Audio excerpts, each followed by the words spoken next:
বন্ধুরা, আজকে তোমাকে মেয়েদের মেকআপের একটা ইম্পর্টেন্ট জিনিস শেয়ার করব, যেইটা প্রত্যেক লেডিসদের দরকার, একদম অনিবার্য জিনিস, অ্যাসেন্সিয়াল প্রোডাক্ট। মেকআপের মধ্যে এক অ্যাসেন্সিয়াল প্রোডাক্ট হ্যাঁ, ওই জিনিসটা আমি তোমাদেরকে আজকে শেয়ার করব, যার ছাড়া মেকআপ আধুরা। আমার লিপস্টিকের কত শেড আছে তোমাদের আজকে দেখাবো, যেটা 80 বছর হলেও লেডিসরা ইউজ করে। ছাড়বে না, ওটা ছাড়বে না, বাকি সব ছেড়ে যাক, লিপস্টিক লাগানো ছাড়বো না। দেখবে তোমাদের দেখাচ্ছি আমি একটা লিপস্টিকের আমার কত শেড আছে।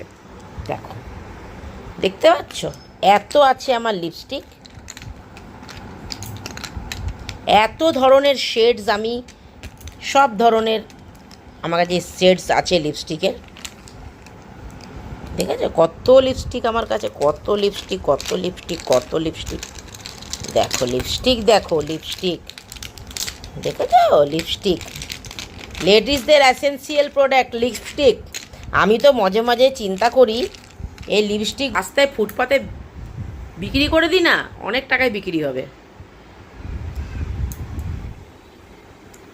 লিপস্টিক ছাড়া কোনো লেডিস কোনো মেয়েকে দেখেছো ঘর থেকে বেরিয়েছে? তাও আমি কাঁদতে থাকি, আমার লিপস্টিক নেই, আমার লিপস্টিক কিনতে হবে। লিপস্টিক দেখলেই মনটা কেমনি করে, রাস্তায় বেরালে লিপস্টিকটার দিকেই ধ্যান থাকে। গিয়ে দেখি, তারপর মনে মনে বাবা ঘরে তো এতগুলো পড়ে রয়েছে, বকা খাবো এবার যদি লিপস্টিক নিয়ে যাই এত। তো কেমনি লাগলো আমার লিপস্টিকের শেডগুলো? আর আমার মতো সবাই চিন্তা করো না, একটু রাস্তায় বেরাবো লিপস্টিক একটা কিনে নিই, লিপস্টিক একটা কিনে নিই, লিপস্টিকের দিকে ধ্যান যায় না সবার। অন্য মেকআপ তুমি ছেড়ে দাও, অন্য মেকআপের দিকে লোকের ধ্যান যায় না, মহিলাদের ধ্যান যায় না, বাট লিপস্টিক একটা কিনতে মন করে, এমনি কুচকুচ কুচকুচ করে মনটা। আর আমার লিপস্টিক এত, তাও আমি ভিগমাঙ্গার মতো করতে থাকি, লিপস্টিক দেখার পর পাগল হয়ে যাই। वो लिपस्टिक अच्छा लग रहा है, कलर तो अच्छा है, मेरे पास वो कलर है नहीं है, खरीदूँ क्या? अरे नहीं, जाने दो, अभी फालतू का क्यों पैसा बर्बाद करूँ। ताओ মনটা फिर भी लिपस्टिक के तरफ ही जाता है। आप सभी का ऐसा তোমাদের এমনি হয় না, হয় কি না? আর সবার, যতটা আমি জানি সবার ঘরে লিপস্টিকের ভান্ডার আছে, আমার একটু বেশি হয়, তাই তো।